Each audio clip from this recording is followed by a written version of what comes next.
Shalom saudara yang dikasih Tuhan. Hari ini kita bertemu lagi dalam pembahasan firman Tuhan. Apa sih yang membuat kita bahagia?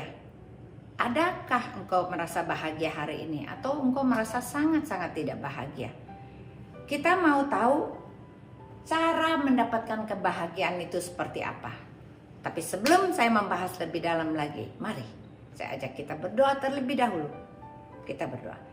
Tuhan Yesus, terima kasih untuk hari ini. Kami ingin membahas tentang firman-Mu, cara kami mendapatkan kebahagiaan. Seringkali kami hidupnya merasa sangat tidak bahagia, dan kami ingin supaya hidup kami cepat berakhir. Tapi Tuhan, Engkau Allah yang luar biasa, memberikan kami kehidupan, dan janji Tuhan tidak pernah gagal. Selalu memberikan rancangan yang indah buat hidup kami semua. Berkati firman-Mu, beri kami kekuatan dan pengertian sehingga kami semua mengerti isi hati-Mu. Di dalam nama Tuhan Yesus, kita semua yang siap diberkati firman Tuhan, kita semua katakan amin. Haleluya. Saudara yang dikasihi Tuhan, kita seringkali berusaha berbagai cara untuk kita supaya bahagia. Kita pikir kalau uangnya banyak kita bahagia. Kita pikir kalau kita sudah punya rumah, kita sudah punya mobil, kita sudah tabungan, kita punya anak-anak, punya suami, kita pikir kita bahagia. Tetapi kenyataannya tidak seperti itu. Banyak orang yang tidak punya uang, mereka merasa cukup dan mereka bahagia. Tapi ada orang yang sangat kaya, tapi hatinya tidak pernah bahagia. Kenapa? Keluarganya berantakan. Yang satu hidup di sana, satu hidup di sini, masing-masing semuanya. Karena ternyata yang membuat kita bahagia bukan materi yang kita lihat. Ada sesuatu yang lebih daripada materi, yaitu sesuatu hubungan yang intim dan indah, yang sangat berharga sehingga engkau merasa dicintai. Orang yang merasa dicintai biasanya hidupnya lebih panjang umurnya daripada orang-orang yang tidak merasa dicintai. Kenapa? Kenapa? Perasaan kita dicinta itu membuat hati kita itu tenang, membuat kita itu sepertinya mendapatkan jaminan dalam kehidupan kita. Kita kayaknya nggak sendirian karena ada seseorang yang memperhatikan kita dan menyayangi kita. Mari kita lihat ayat seperti ini yang berikut ini. Amsal 3 ayat 13, 14 dan 15 berkata begini. Berbahagialah orang yang mendapatkan hikmat dan orang yang memperoleh kepandaian. Karena keuntungannya melebihi keuntungan perak, hasilnya melebihi emas. Ia lebih berharga daripada permata. Apapun yang kau inginkan tidak dapat menyamainya. Berarti ada sesuatu kekayaan yang melebihi emas dan permata. Perak, emas dan permata. Apakah itu? Ternyata yang membuat kita supaya kita tuh lebih mengerti tentang isi hati Tuhan, kita tuh harus punya hikmat dan kita tuh harus pandai. Orang yang berhikmat dan pandai itu untungnya luar biasa. Karena dengan hikmat dia bisa mengerti bahwa kehidupannya di dunia ini hanya sementara. Dengan kepandaian dia akan mengatur waktunya, dia akan mengatur dirinya supaya dia bisa menyenangkan hati Tuhan. Berarti bukan materi yang bisa membuat engkau bahagia, tetapi pada saat engkau memiliki hikmat dan kepandaian, engkau bisa mengatur semuanya dengan indah, sehingga hubunganmu dengan Tuhan begitu indahnya, sehingga engkau merasa dicintai. Orang yang dicintai, umurnya panjang, hidupnya bahagia. Hubungan suami istri dan itu penting, tetapi kalau dia merasa dicintai dengan Tuhan, hati Tuhan melimpah cinta Tuhan di hati. Dengan cinta Tuhan yang ada di hati, dia bisa membagi-bagikannya kepada orang di sekelilingnya. Suami mendapatkan kasih, anak-anak mendapatkan kasih, mertua, ipar, saudara-saudara mendapatkan kasih. Karena dia memiliki hikmat dan kepandaian. Mari kita mau belajar beberapa hal, ada 3 hal hari ini yang kita mau belajar. Hal yang pertama, kita harus menjadi pohon kehidupan bagi orang lain. Amsal 3 ayat 16 berkata begini, umur panjang ada di tangan kanan dan di tangan kirinya kekayaan dan kehormatan. Jalannya adalah jalan penuh bahagia, segala jalannya sejahtera semata-mata. Ia menjadi pohon kehidupan bagi orang yang memegangnya. Siapa yang berpegang padanya disebut berbahagia. Hal pertama yang harus kita lakukan adalah kita harus menjadi pohon kehidupan bagi keluarga kita, bagi lingkungan kita.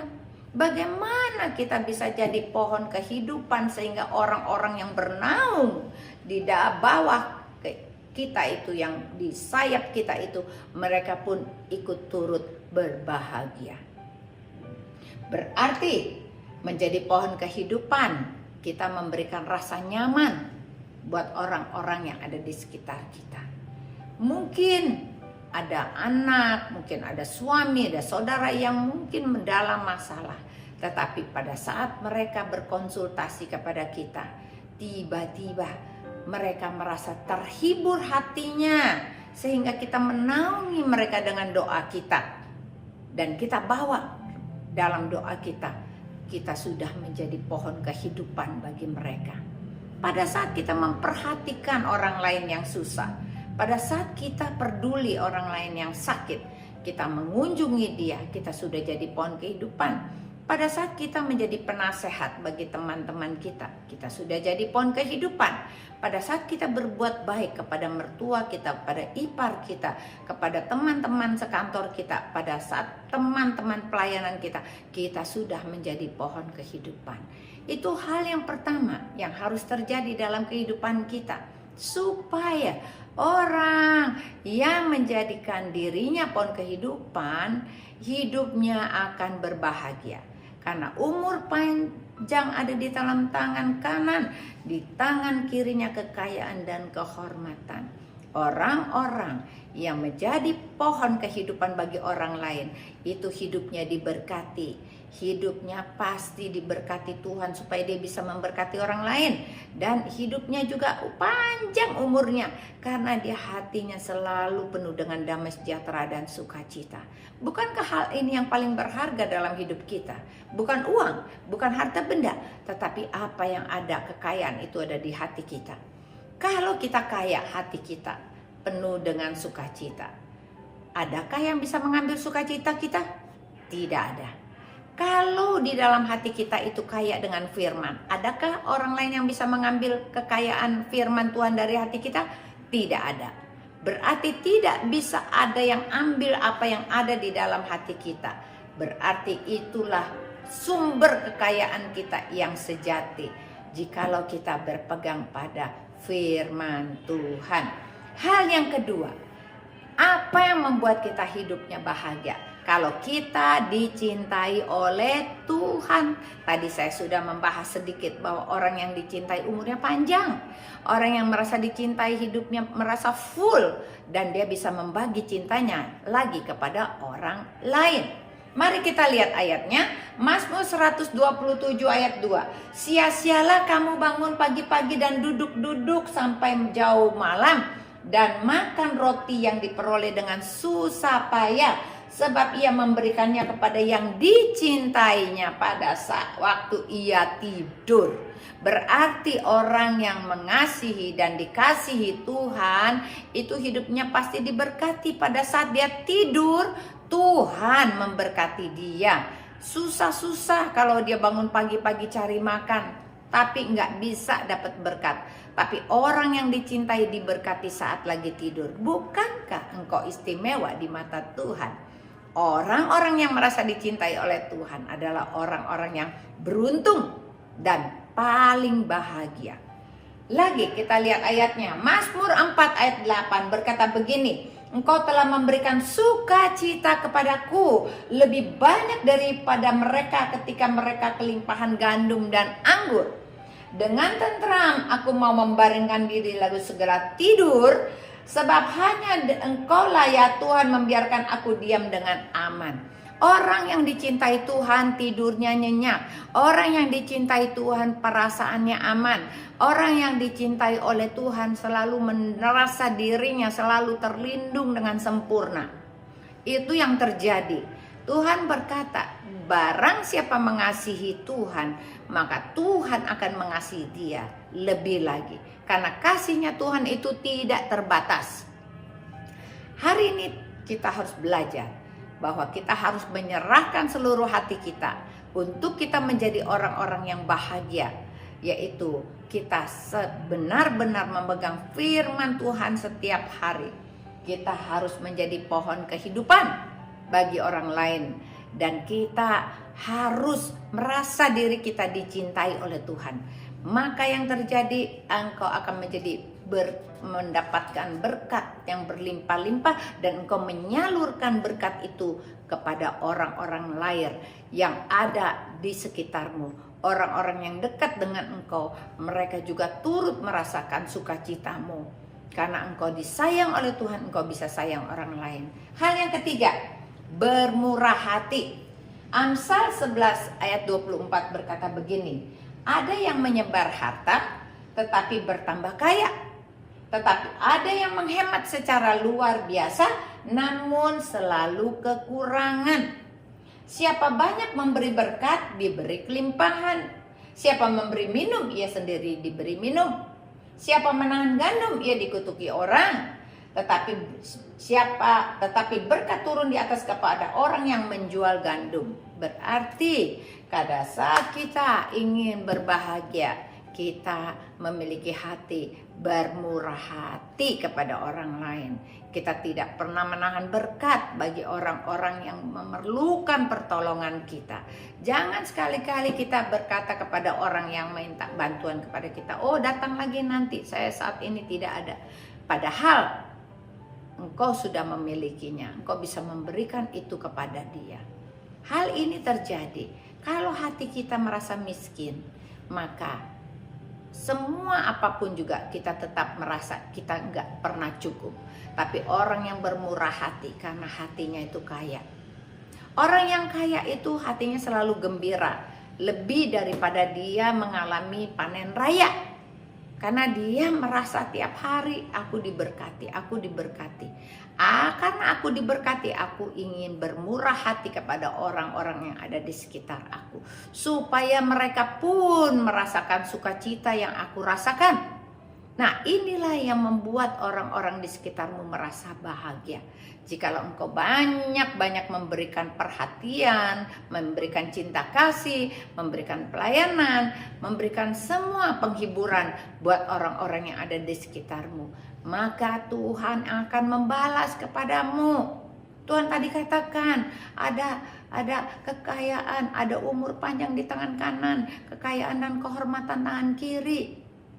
Bukankah kita orang yang paling beruntung? Bukankah kita orang yang paling bahagia? Jikalau kita ingin menjadi orang yang bahagia, lakukanlah 3 hal ini. Jadikan dulu dirimu pohon kehidupan. Kemudian engkau juga harus melakukan apa yang Tuhan mau. Dan engkau merasa dirimu ini dicintai oleh Tuhan. Kalau engkau menjadi pohon kehidupan, engkau bisa merasa engkau dicintai Tuhan. Tugas kita membagi cinta kita kepada orang yang ada di sekitar kita. Dan kita salurkan berkat, yaitu murah hati. Pada saat kita lakukan hal ini, 3 hal ini, yang terjadi transformasi di dalam hatimu. Engkau tidak sama lagi, engkau tidak putus asa lagi, engkau tidak merasa sendiri lagi. Apapun yang terjadi, hubunganmu dengan suami istri belum selesai, masih ada masalah, masih ada bentrokan, jangan khawatir, karena Tuhan berkata cari Tuhan dulu. Kalau engkau cari Tuhan, ada roh hikmat, ada kepandaian, maka engkau akan diberikan kepandaian untuk bisa mengatasi semua masalah-masalahmu. Masalah hubungan suami istri, masalah rumah tangga, masalah bisnis, masalah pelayanan, semua Tuhan akan berikan asal ada hikmat dan kepandaian. Di manakah kita mencari hikmat dan kepandaian? Kalau kita bukan mencarinya di dalam Alkitab dan kita membacanya, kita merenungkannya pagi, siang, dan malam. Tuhan Yesus memberkati. Mari kita berdoa. Tuhan, terima kasih firman-Mu yang luar biasa. Tanamkan dalam hati kami menjadi rema, kami lakukan dalam hidup kami, sehingga kami bisa dinamakan orang-orang yang berbahagia.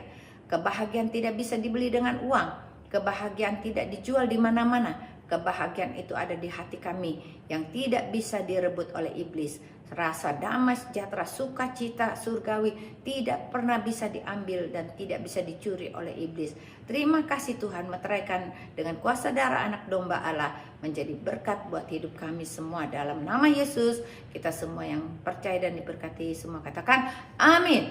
Tuhan Yesus memberkati.